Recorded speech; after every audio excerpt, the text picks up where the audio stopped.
उत्तराखंड में सियासी हलचल तेज, सत्ता के गलियारे में बड़ी बेचैनी, जल्द हो सकता है बड़ा फैसला। वैसे फैसले दो हो सकते हैं दगड़ियों, एक एक कर बात करूंगा दो फैसलों पर। नमस्कार, पहला मैं पंकज रौतेला, आप देख रहे हैं अपना उत्तराखंड न्यूज। दगड़ियों, उत्तराखंड की सियासत में कुछ बड़ा होने वाला है, संकेत मिल चुके हैं। खासकर सरकार और बीजेपी की तरफ से कोई बड़ी तस्वीर हम सबके सामने आ सकती है। उत्तराखंड की राजनीति इन दिनों नए मोड़ पर खड़ी है। वक्त राज्य में एक और जहां प्राकृतिक आपदा है और पंचायत चुनाव को लेकर सरकार चौतरफा दबाव में दिखती है, वहीं दूसरी ओर सियासी हलचलों ने माहौल को और गरमा दिया है। बीजेपी के वरिष्ठ नेताओं की दिल्ली में हुई बैठक, हाल ही में आपको याद होगा कुछ बड़े चेहरों की यहां पर मौजूदगी थी, कुछ बड़े चेहरे गैर मौजूद थे। सोशल मीडिया पर अफवाहें खूब गर्म हुई और हवा जैसी चली कि ये क्या हो रहा है बल। इन सब ने राजनीतिक तापमान को और भी ज्यादा बढ़ा दिया। इस बीच मुख्यमंत्री पुष्कर सिंह धामी के हालिया दिल्ली दौरे और उनके बयानों ने कैबिनेट विस्तार की अटकलों को बल दिया। तो दगड़ियों, मैं आगे राजनीतिक परिदृश्य और हलचल के पीछे की कई परतों को आपके सामने खोलने जा रहा हूं। आपसे गुजारिश यह है कि आप अंत तक मेरे साथ इस वीडियो में जरूर बने रहें, ताकि बेहतर तरीके से जो बताना चाहता हूं आप तक पहुंच पाए। दगड़ियों, उत्तराखंड में मौजूदा सियासी हलचल कोई एक कारण इसका नहीं है। हाल में राज्य में आई आपदाओं ने प्रशासन की तैयारियों पर सवाल खड़े किए। पंचायत चुनाव में धांधली के आरोपों ने जो जनता का असंतोष था उसको जन्म दिया कि क्या हो रहा है प्रदेश में। नैनीताल में कानून व्यवस्था की स्थिति और विधानसभा सत्र में विपक्ष, खासकर कांग्रेस का आक्रामक रवैया सरकार का हावी रहा, सरकार को बैकफुट पर लाने का काम किया इन सब मुद्दों ने।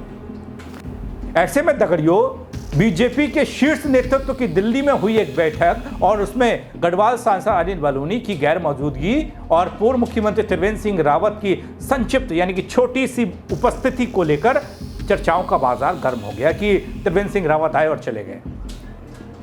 हालांकि अगली ही सुबह इन दोनों नेताओं के प्रदेश प्रभारी दुष्यंत गौतम के साथ तस्वीरें सामने आ गई, जिससे स्थिति थोड़ी संतुलित हो गई या बीजेपी करने में कामयाब रही। अब अचानक दिल्ली क्यों पहुंचे होंगे बल पुष्कर सिंह धामी, प्रदेश के मुख्यमंत्री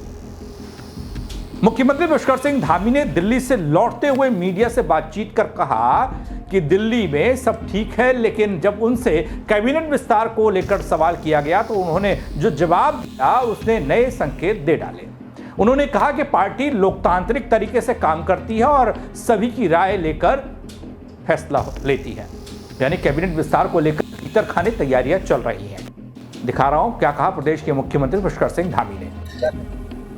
देखिए, आप लोगों का हमेशा एक प्रश्न होता है, लेकिन इस पर चर्चा चल रही है और क्योंकि हमारी पार्टी सब मिलजुल कर लोकतांत्रिक तरीके से चलने वाली पार्टी है और हाईकमान पर इस पर क्योंकि उनके भी निर्देश होते हैं, सब मिलकर जैसा निर्देश कर हम लोग इस पर काम करेंगे। दोस्तों, ऐसा लगता है कि मंत्रिमंडल विस्तार का वक्त और इस वक्त की जरूरत है ये मंत्रिमंडल विस्तार।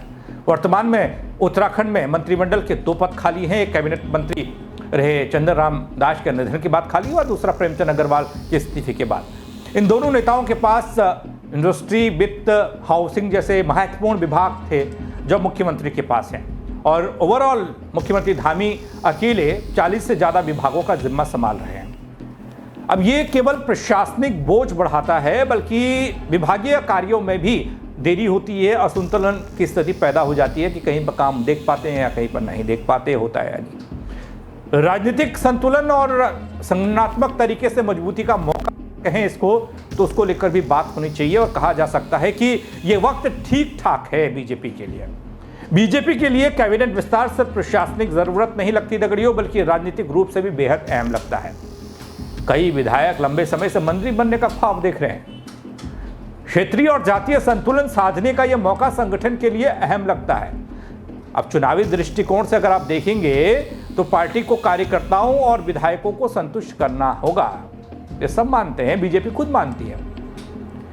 दगड़ियों, यहां धामी सरकार के सामने अब दो बड़ी चुनौती है। प्रभावी प्रशासन सुनिश्चित करना जिससे कि जनता का विश्वास बना रहे, दूसरा यह है कि राजनीतिक संतुलन साधना जिससे पार्टी के भीतर असंतोष न फैले। इन दोनों मोर्चों पर सफल रहने के लिए कैबिनेट विस्तार एक अहम हथियार बन सकता है, बशर्ते इसका प्रयोग सही समय पर हो और सही लोगों के साथ किया जाए। दगड़ियों, उत्तराखंड की राजनीति एक निर्णायक मोड़ पर है। जिस तरीके से हालिया घटनाक्रम देखने को मिल रहा है, आगे क्या होगा पता नहीं, लेकिन मौजूदा स्थिति में बहुत सारी सुगवाहट दिखाई दे रही है। और उत्तराखंड कैबिनेट विस्तार की बात करें तो इसने भी सियासी हलचलों को बल दिया है। सत्ता के भीतर उठापटक ही नहीं, बल्कि यह तय करने वाला विस्तार हो सकता है कि आने वाले समय में धामी सरकार की दिशा और दशा क्या होगी। अगर बीजेपी इस अवसर को सही ढंग से साथ देती है दगड़ियों, तो यह एक सियासी मास्टर स्ट्रोक साबित हो सकता है, वरना भीतर से उठी नाराजगी और बाहर से बढ़ता दबाव पार्टी के लिए चुनौती बन सकता है। अब यह तो एक खबर हो गई, लेकिन एक और खबर है जो बता रही है कि प्रदेश सरकार संकट में है और मुख्यमंत्री पुष्कर सिंह धामी की कुर्सी भी खतरे में है। अब इसमें टाइम मिले तो बताने की कोशिश जरूर करता, लेकिन जिस तरीके से संकट में कुर्सी बता रहा हूं, या बीजेपी के लिए संकट या सरकार के लिए संकट बता रहा हूं, तो आपके मन में भी सवाल होगा कि आखिर ये ऐसी बात क्यों कह रहा है। वो कौन सी खबर है जो संकट की ओर इशारा कर रही है? अपने अगले वीडियो में बताने की कोशिश करूंगा कि कैसे प्रदेश में एक बार फिर से बीजेपी प्रयोग कर सकती है, करने जा रही है। उत्तराखंड ने कई दफा देखा, क्या एक बार फिर से देखेगा? पुष्कर सिंह धामी की कुर्सी, और इस कुर्सी के चार पैर चारों तरफ से खींचे जा रहे हैं, ऐसा लगता है। हां, बाहर कुछ बातें कम आती हैं, लेकिन अंदर खाने बहुत कुछ चल रहा है। आगे बताऊंगा अगले वीडियो में आपको, लेकिन फिलहाल जिस तरीके से कैबिनेट विस्तार और उसके जरिए साधने की कोशिश पुष्कर सिंह धामी या फिर बीजेपी आला कमान से लेकर प्रदेश नेतृत्व कर रहा है, इसमें एक अपडेट और है कि बीजेपी प्रदेश कार्यकारिणी को लेकर भी बात चल रही है। यहां पर भी एक ऐसी टीम तलाशी जा रही है जो विधानसभा चुनाव 2027 के लिए फिट हो। जो भी योद्धा उस टीम में लिए जाए, वो योद्धा बीजेपी को 2027 का चुनाव जिताए। ये रणनीति भी बन रही है और वो टीम प्रदेश अध्यक्ष महेंद्र भट्ट की होगी। और वो सवाल, जिस सवाल के बारे में बार-बार जिक्र कर रहा हूं और अगले वीडियो को देखने के लिए आग्रह कर रहा हूं, वो ये है कि क्या अगला चुनाव भी प्रदेश के मौजूदा मुख्यमंत्री पुष्कर सिंह धामी के नेतृत्व में ही लड़ा जाएगा या फिर कोई दूसरा चेहरा होगा? अपने अगले वीडियो में बताऊंगा उसको जरूर। लेकिन इस वीडियो को लेकर आपकी राय, इस खबर को लेकर आप क्या कहना चाहेंगे, कमेंट के जरिए मुझ तक जरूर पहुंचाएं। साथ ही खबर को लाइक करें दोस्तों और शेयर भी करें। मेरे साथ जुड़ने के लिए आप सभी का बहुत शुक्रिया। जय उत्तराखंड।